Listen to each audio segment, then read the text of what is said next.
Welcome to this explainer. Today, we're diving straight into something absolutely foundational to operational excellence: how Toyota solves operational problems. We're going to break down their world-renowned 7-step framework, the exact method they use to transform recurring chaos into permanent, reliable solutions. Now, if you're an operations manager, a team lead, or maybe a quality engineer, I want you to think about this for a second. Are you tired of putting out the exact same fires day after day? You know the feeling, right?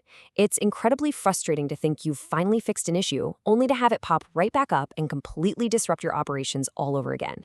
Here's the thing. Unresolved operational problems quietly erode your manufacturing efficiency. They drag down your quality, your productivity, and ultimately your profitability.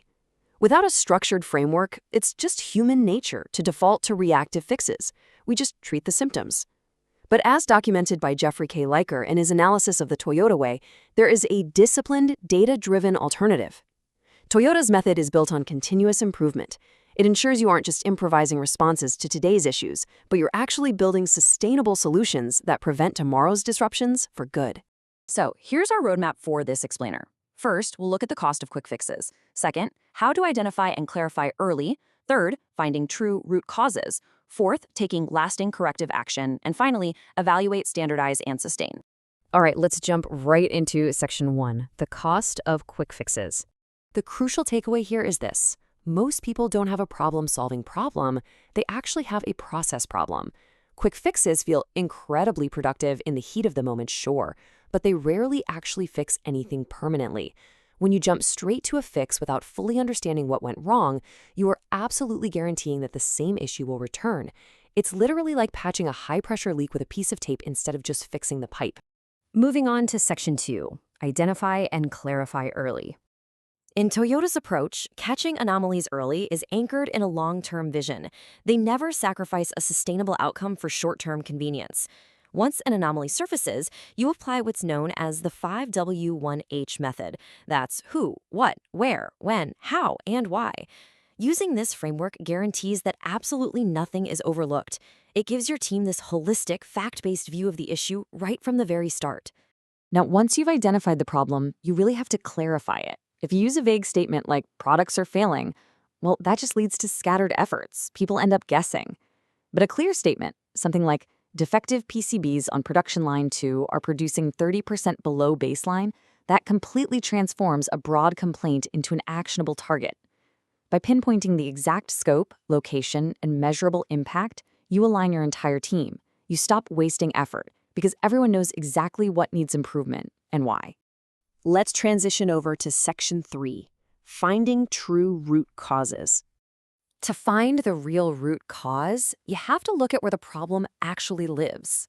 You use a concept championed by Taiichi Ohno, the father of the Toyota production system, called the Gemba approach. Basically, this means going directly to the production floor, or wherever the work is actually being done, to observe operations firsthand, without any preconceptions. You simply can't rely on assumptions or guesswork from a comfortable conference room. You need that firsthand visibility to eliminate bias before it even enters your analysis. Once you're right there at the source, you pull out the 5 whys technique. Rather than accepting the very first explanation you hear, you ask why up to 5 times. You are literally peeling back the layers of the problem, kind of like an onion. But here is the absolutely critical rule. Every single answer must be anchored to a verified fact, not just some hasty deduction. By anchoring your questions to what you actually observed on the floor, you build a rock-solid cause and effect chain that points you to the exact origin of the problem. That brings us to section 4. Take lasting corrective action. A truly effective corrective action plan rarely relies on just one single measure. It's like a puzzle. You need to attack the root cause from multiple angles, simultaneously. This usually involves a combination of a few key strategies. First up, operator training, upskilling your team to close any knowledge gaps. Second, rigorous quality control, putting in stricter inspections to catch errors before they snowball. And third, preventative maintenance adjustments, so scheduling proactive maintenance to address those equipment vulnerabilities you just uncovered. Together, the whole shebang targets the permanent elimination of the root cause. You're aiming for long-term operational excellence here. And finally, section 5, evaluate, standardize, and sustain. Implementing an action is really only half the work. You have to actually validate if it worked, using concrete operational metrics as your benchmarks. Defect rates will measure your post-action quality improvement. Production output measures your efficiency gains. And downtime, that measures equipment reliability. But remember, you have to benchmark your current state upfront before you implement the change. If you don't have that baseline, you can't objectively prove that your corrective actions delivered any real measurable results. And hey, if the results fall short, you immediately iterate, you revisit the root cause, and you adjust. So let's look at the final step and see how all this builds vital institutional knowledge.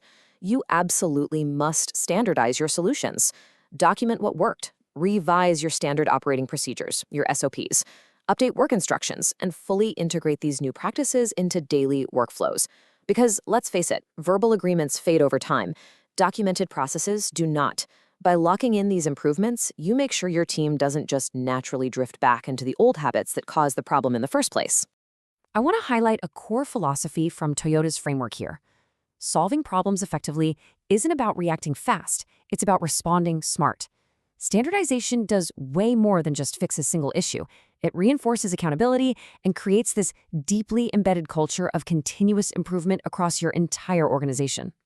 So, to wrap up this explainer, I want to leave you with a challenge. Take a hard look at the operations you manage right now. Are you just reacting to today's fire?